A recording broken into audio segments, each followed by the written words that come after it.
Man, has it been a while since we've gotten some main series content back on this channel. But that's okay. We just moved to a new house, and I'm starting with a new passion for big videos right on this channel. I'm ready to write a script. Right after this shrine. Actually, right after the next shrine, since this one only gives me the 3 orbs, and I need 4, and then I get heart container.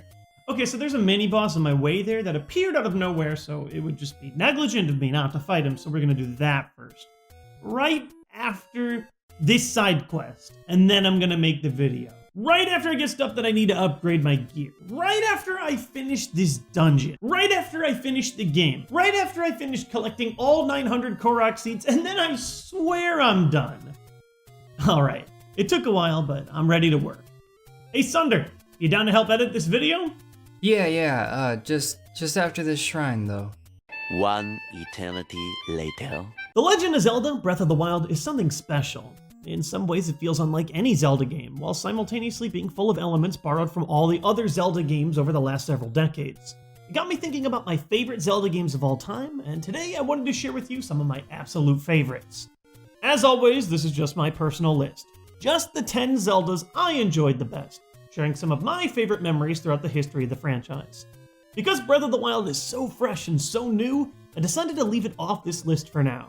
It is an amazing game, that much I am certain of, but it's going to take a few months or maybe even a few years before I've let this thing settle down and figure out where it sits in my favorites of all time. Oh, what's that? I've been talking too much? You just want to see the list? Would you like to hear everything I just said again? Okay, here's your top 10. Number 10. Link's Awakening. Link's Awakening was the first Zelda game I ever played, back on the Game Boy, before they even added that slightly modified Game Boy Color DX edition. This is a weird game with some side-scrolling, cameos from the Mario and Kirby games, and no Zelda or Triforce to be found. It's a strange but whimsical game, and truth be told, they did a fantastic adaptation of the top-down Legend of Zelda format, considering the hardware that they had to work with at the time. Yeah, it's a byproduct of Nintendo's awful "it was all a dream" storytelling era, but there's still something appropriately whimsical about the whole adventure that still has this one stick out for me. Whether it's searching for a giant whale in an egg or murdering your foes with a chain chomp, it's always a nice nostalgic kick. Number 9. Spirit Tracks. I have mixed opinions on the original DS title Phantom Hourglass, but in my opinion, Spirit Tracks makes a lot of great tweaks to that formula for a diverse and fun handheld game. A lot of Zelda games get criticism for poorly utilizing the series' title character, but at least in this one, you finally get to play as the princess, escaping from the castle. Oh, they murder her in the first half hour. A new record! But only so that you can work with the new spooky Ghost Zelda for spooky armor possession, Full Metal Alchemist Al style. Sure, it's still full of DS gimmicks that feel a little awkward going back to play today, but some of them, such as the new double tapping to roll and combining the mic and touchscreen to play the flute, feel pretty nice. The Tower of Spirits, train system, and gameplay itself feel like a natural step forward from the previous DS game, which is exactly what a solid sequel game should set out to do. Number 8. The Minish Cap. It feels like forever ago that Capcom of all people helped create Zelda titles, but honestly, they did some great work. And while the Oracle games have a special place in my heart, the Minish Cap is my favorite game that they worked on. For one, I think it's the best looking 2D Zelda period, with colorful worlds, adorable sprites, and some great lighting and weather effects. The adventure, while definitely a little lighter than I'd like, was just memorable for me. The shrink and grow mechanic opened some great puzzle design, the bosses were unique and fun to fight, and the Kinstone side quest is downright addicting. It's a travesty that the Game Boy Advance games never officially made their way to the 3DS Virtual Console, but as one of the few Ambassador 3DS titles, this is one of my personal favorite portable Zeldas to boot up and complete every few years. Number 7. Skyward Sword. I'll admit it, as much as I try my best to ignore it, I am a part of that camp that isn't a big fan of this game's motion controls. Some stuff like the beetle works fine for me, but no matter which TV setup I use, I never really feel like the sword combat works as intended all the time. There are a few other things I'm not a fan of too, such as the segments between the dungeons or... Sir, the possibility of successfully navigating an asteroid field is approximately 3,720 to 1. Never tell me the odds. But even with a few things that I'm not a huge fan of, that doesn't stop me from loving this game. Skyward Sword has an amazing watercolor art style, very solidly designed dungeons, and some of the best characters in the series' history. The Groose is loose. It's downright charming, and while the adventure does run a little long in the middle between major plot points, the overall experience and story makes it a fine starting point in the series' long-winded timeline. Just like the gameplay itself, Skyward Sword has a lot of highs and lows for me, but at its highest, it is a fantastic game. Number 6. Twilight Princess. Twilight Princess and Skyward Sword share a lot of similarities to me. Both have incredible dungeons and characters, but both suffer a little from emptier worlds and a boring mid-game. One major difference, though, is who's running the show. Midna absolutely steals the spotlight as quite possibly my favorite character in all of Zelda. This sassy and insidious imp adds a ton of flavor to a series that usually plays the good and evil storyline right down to the simplest cliches. Twilight Princess also really shines with its combat, which allows you to set up all kinds of awesome acrobatic maneuvers on your own instead of waiting for context-sensitive button presses. They gave old weapons new life, like adding wind to the boomerang, or doubling your hookshots to become Spider-Man. Giant ball and chain? Why not? Literally a Beyblade! Absolutely. Turn into a doggo that runs so fast you barely need to use your horse that got stolen from you, which was sort of kind of your main quest at the beginning. Sure, it's strange, it's bloated, but dang do I love it. Number 5. A Link Between Worlds. This one really took me by surprise. After the 3DS started its Zelda life with a remake of Ocarina of Time, I thought that there was a chance we wouldn't see the traditional top-down Zelda formula again. But at the ripe time of 2013, classic Zelda returned in the form of this unique take on the Link to the Past overworld. The first time I played this game, I couldn't put it down. I marathoned it straight all the way to 100% completion, and that's exactly how I've played it in every subsequent adventure. It's just a really well-made adventure from beginning to end. The game had two major gimmicks which seemed strange at first: renting items and sticking to the wall to complete puzzles. I ended up loving both a lot, which creates a 2D-styled Zelda game that still feels fresh and fun to explore. Digging through dungeons to find optional powerful gear feels rewarding. Upgrading your weapons individually makes you feel like a hero growing throughout the adventure.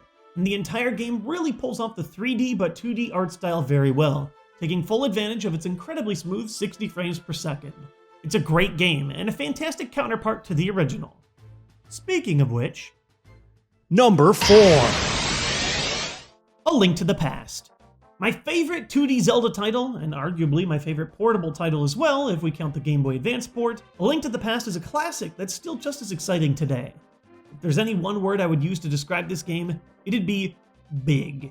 It's huge, but in a way where every dungeon or secret that you're exploring feels important rather than filler. The amount of tools that you work with in this game is absurd, including some stuff that we haven't really seen again, such as unleashing earthquakes. Or maybe you'll stumble upon some of the game's optional gear, like the Magic Cape, with a really cool side effect, but no requirement at all to complete the main game. While this game doesn't do anything especially flashy, it's so solid at doing what Zelda does best, leaving you alone in a quest and a world that's bigger than you could ever imagine, forcing you to go from young adventurer to a hero of legend. Every time I leave my uncle, I just get emotional. Stuff is about to get real. Number 3. Majora's Mask. Still to this day, Majora's Mask remains an anomaly in the Legend of Zelda series.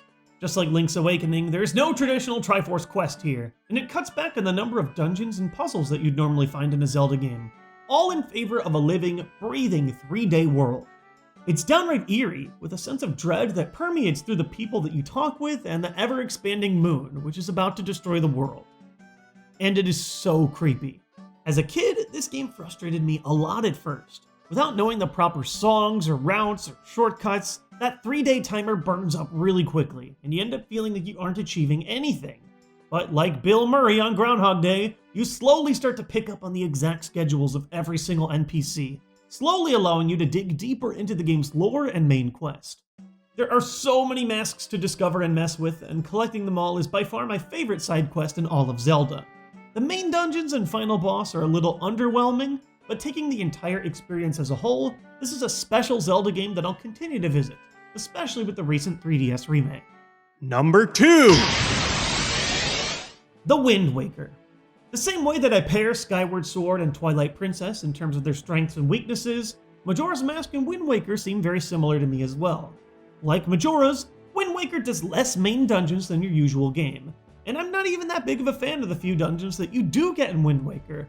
But also like Majora's, Wind Waker becomes about more than the main quest. Instead, more on your personal adventures through the land around it.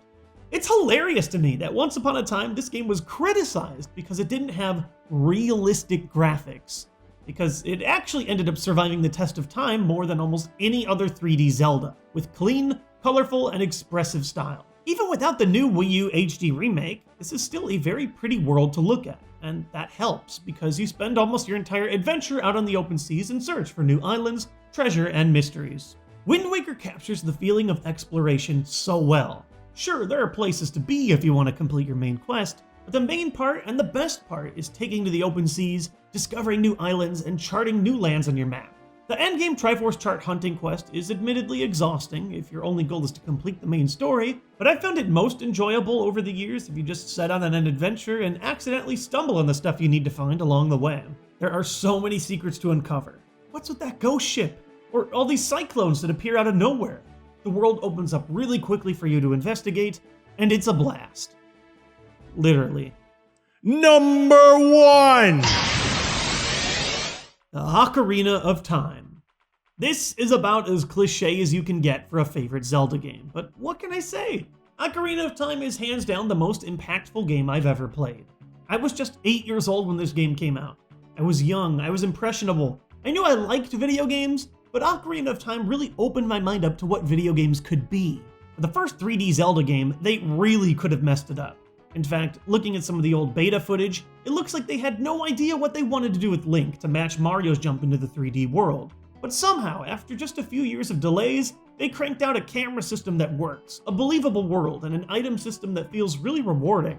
Even today, Ocarina is a huge world full of secrets, dungeons, puzzles, iconic music, plot twists, and more. While I don't know if I could say that this game is more ambitious or unique than other games on this list, I do feel like Ocarina offers the most well-rounded package when delivering the various aspects of what I love in a Legend of Zelda game. There are so many little things that just stick out to me in a way that no other game does for me. The first time you lift the Master Sword and learn its impact, shooting an arrow into the freaking sun, leaping out of a ranch with Epona, learning the identity of Sheep, climbing the final staircase to Ganondorf as his iconic organ theme grows louder and louder. I don't know if a game will ever take over my life and transport me to another world the way that Ocarina of Time did when I first played it. If I ever need that instant shot of nostalgia, I fire this up and start my trek through the Kokiri Forest once again. Every time I play Ocarina of Time, it's like I've thrown the Master Sword back into the pedestal, transforming me back to when things were simpler, and I'm a kid again. As always, I want to thank you so much for watching this channel. If you haven't caught the recent update videos that I've been running, we're going to be focusing on main series content for the rest of the year, so I hope you enjoy more fact and top 10 videos throughout 2017. If you want to see some more Zelda action, check out my Twitch channel at twitch.tv/thejwits. We've been streaming almost every single day. We just finished Twilight Princess HD, and we're currently digging through the giant world of Breath of the Wild right now. Whether it's this channel or the streams on Twitch, I'll see you guys next time with more Nintendo content.